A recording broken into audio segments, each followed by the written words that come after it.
მოგესალმებით, მე ვარ ეკა და განვიხილავთ ესეიტის რამოდენიმე სავარჯიშოს. მოცემული გვაქვს f ფუნქცია, როგორც ხედავთ, f ფუნქცია ეს არის აბსოლუტური მნიშვნელობის ფუნქცია და გვაინტერესებს f ფუნქციის მინიმალური მნიშვნელობა. მოდულის წინ გვაქვს ესე იგი დადებითი ნიშანი, ამიტომ შესაბამისად მოდულის ფუნქციის შტოები მიმართულია ზემოთ და ამიტომ ფუნქციას აქვს მინიმალური მნიშვნელობა და როგორც ვიცით, ამ შემთხვევაში მინიმალური მნიშვნელობა არის წვეროს y კოორდინატის ტოლი, ანუ -7-ის ტოლი. ესე იგი, აქ პირდაპირ შეგვიძლია გავცეთ პასუხი ამ კითხვას და სწორი პასუხი არის D. ეს კი სწორი პასუხი არის D. D არის სწორი პასუხი. ახლა გადავიდეთ შემდეგ სავარჯიშოზე. ყველა მოცემული გვაქვს აბსოლუტური მნიშვნელობის ფუნქცია. ვიცით, რომ ფუნქციის გრაფიკის წვეროს კოორდინატები არის 2, 5 და ასევე გრაფიკი გადის წერტილზე, რომლის კოორდინატებიც არის 0, 1.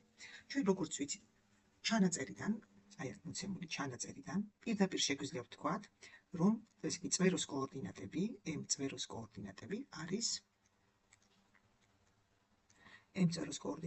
არის h და k და ვინაიდან ვიცით, რომ კოორდინატები არის 2 და 5, ამიტომ პირდაპირ დავწერთ, რომ h-ის მნიშვნელობა არის 2 და k-ს მნიშვნელობა არის 5.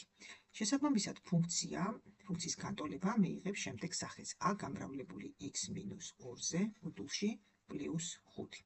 მაგრამ ჩვენ ახლა გვჭირდება ვიპოვოთ a-ს მნიშვნელობა, რადგან გრაფიკი გადის წერტილზე, რომლის კოორდინატებიც არის 0, 1, ამიტომ შესაბამისად x-ის ნაცვლად ჩავსვავთ 0-ს, y-ის ნაცვლად ჩავსვავთ 1-ს და ვიპოვით a-ს მნიშვნელობას. დავწერთ 1 უდრის a გამრავლებული 0-ს -2-ის მოდული +5. 1 უდრის a გამრავლებული 2-ზე +5. ანუ 2a უდრის 1-ს -5-ს, 2 არის -4-ის ტოლი, ხოლო a უდრის -2-ს.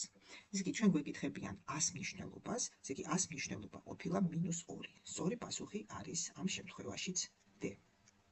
გისურვებ წარმატებას.